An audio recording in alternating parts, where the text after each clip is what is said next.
नमस्कार, मैं हूं आशुतोष। 24 नवंबर को साउथ अफ्रीका में ओमिक्रॉन वायरस के बारे में पता चला।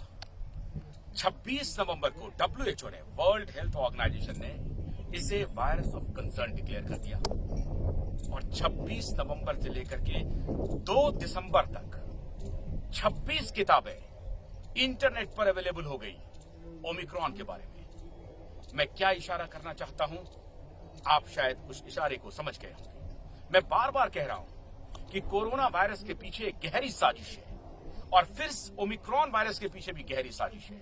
वायरस होगा जरूर, लेकिन कहां से जेनरेट हो रहा है, कौन इसको प्रोपेगेट कर रहा है, इसके बारे में हम लगातार आपको बताने की कोशिश कर रहे हैं अपने विशेषज्ञों के साथ, डॉक्टरों के साथ। लेकिन अभी जहां पर हम खड़े हैं उसका बैकग्राउंड हमारे सहयोगी आपको दिखा रहे हैं। ये श्री फोर्ट स्पोर्ट्स कॉम्प्लेक्स है और क्रिकेट ग्राउंड में खड़े हैं।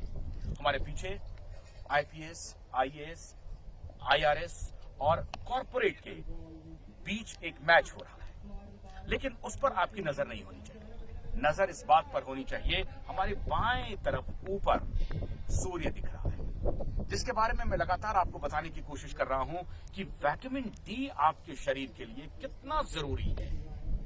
आप बाहर निकलिए, मास्क उसका इलाज नहीं है, घर में छिप के बैठ जाना उसका इलाज नहीं है, सोशल डिस्टेंसिंग उसका इलाज नहीं है।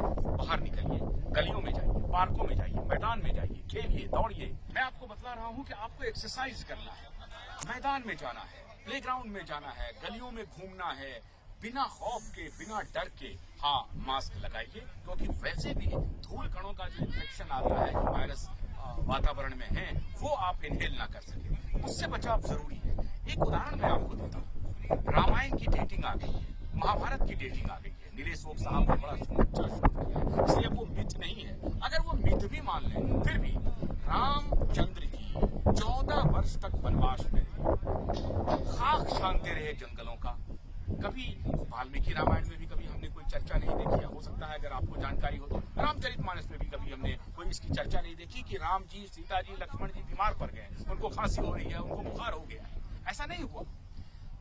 महाभारत में भी पांडव 13 वर्ष तक वनवास में रहे, पांडव भी जंगलों की खाक छानते रहे, लेकिन पांडव बीमार पड़ गए। आपने देखा? ऐसा कोई उदाहरण महाभारत में भी नहीं है। कहने का तात्पर्य यह है कि आप अपने आप को रफ टफ कीजिए, छुपिए मत, दबिए मत।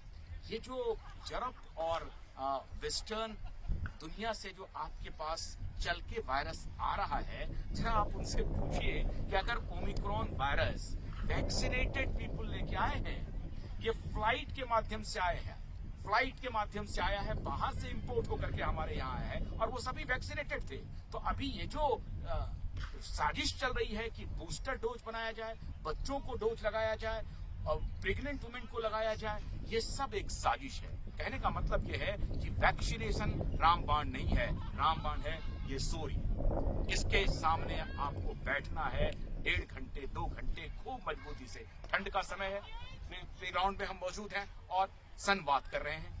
आप जैसे ही सूर्य के सामने बैठेंगे, आपको विटामिन डी की मात्रा आपके शरीर में बढ़ेगी, आप मजबूत हो जाएंगे। कल भी मैंने आपको दिखाया था कि कैसे हेटनबर्ग से हमारे जो रिसर्चर हैं वो बतला रहे हैं कि 50 नैनोग्राम पर मिलीग्राम होना चाहिए कम से कम आपके शरीर में विटामिन डी।